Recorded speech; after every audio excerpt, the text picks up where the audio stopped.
And we're going to take the 16 over to the right hand side, so we have 18 minus 16.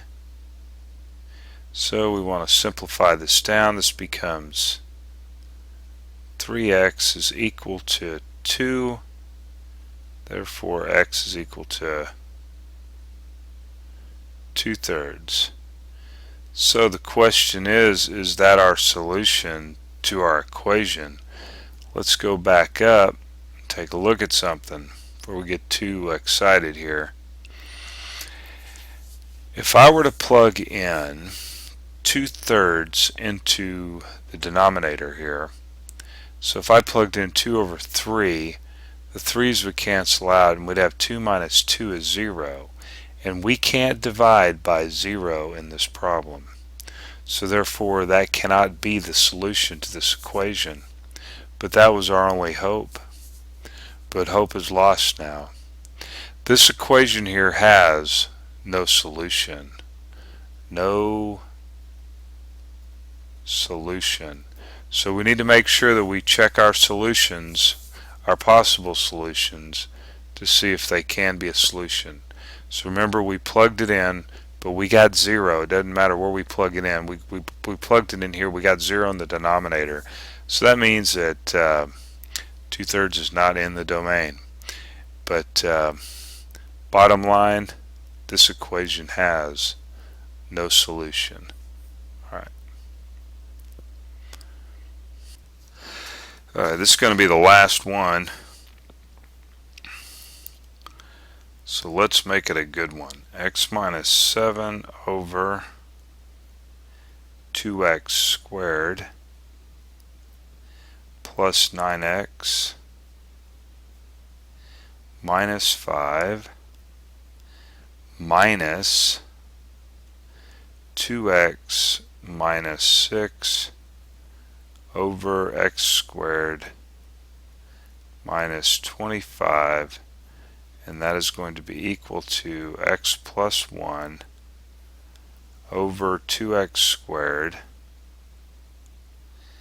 minus 11x plus 5. So we want to get a common denominator here. Now we've got the difference here of squares, of two squares. I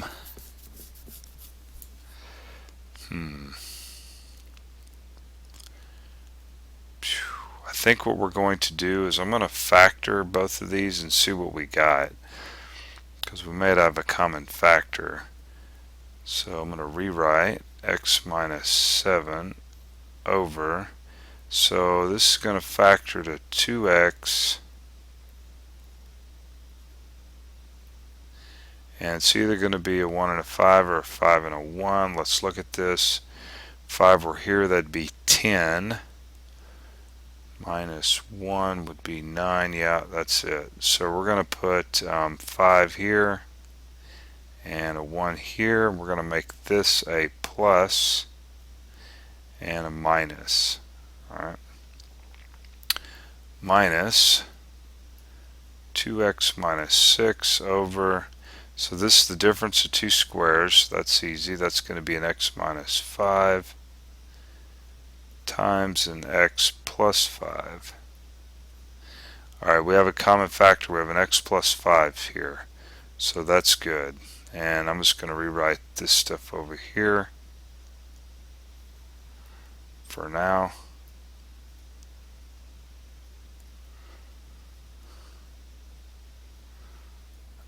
That may factor, but that's not our focus at the minute.